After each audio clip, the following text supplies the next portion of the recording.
Concepción Arenal nació en 1820 y falleció en 1893. Fue una escritora, pensadora y activista social española, considerada una de las primeras feministas de su país, y pionera en la lucha de los derechos de las mujeres y la reforma penitenciaria.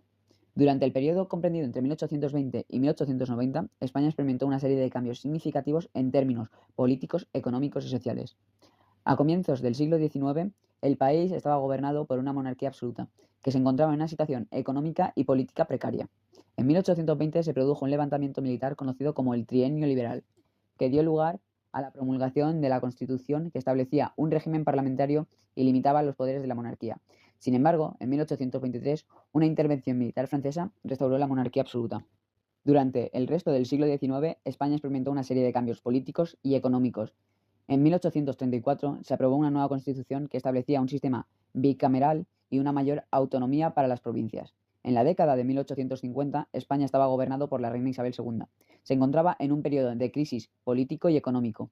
La guerra de la independencia de Cuba y la crisis de la minería asturiana había dejado al país en una situación de pobreza y descontento social. Además, la inestabilidad política se manifestaba en la alternancia de distintos gobiernos y en la creciente demanda de reformas políticas y sociales por parte de diversos grupos. En este contexto surgieron movimientos políticos como el republicanismo y el carlismo, y se produjeron levantamientos populares como la Revolución de 1854 en Barcelona.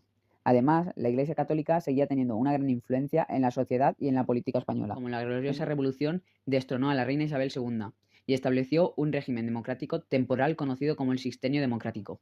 Durante el periodo se aprobó una constitución que establecía la libertad de expresión, la libertad de reunión y la libertad de asociación.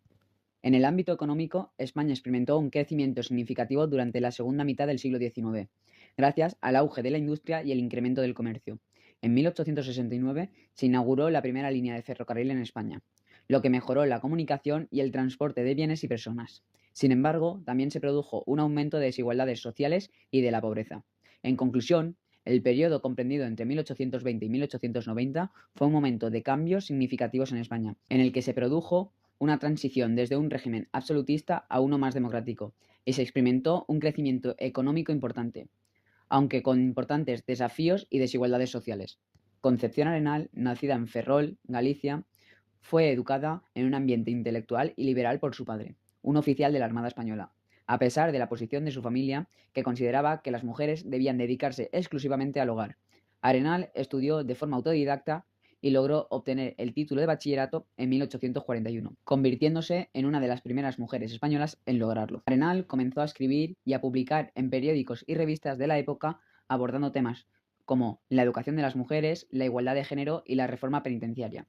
En 1857 publicó su obra más famosa, La cuestión de la mujer, en la que defendía la desigualdad de derechos y oportunidades para las mujeres y criticaba la opresión y la discriminación que sufrían en la sociedad. A lo largo de su vida, Arenal se involucró activamente en la lucha por los derechos de las mujeres y en la reforma penitenciaria.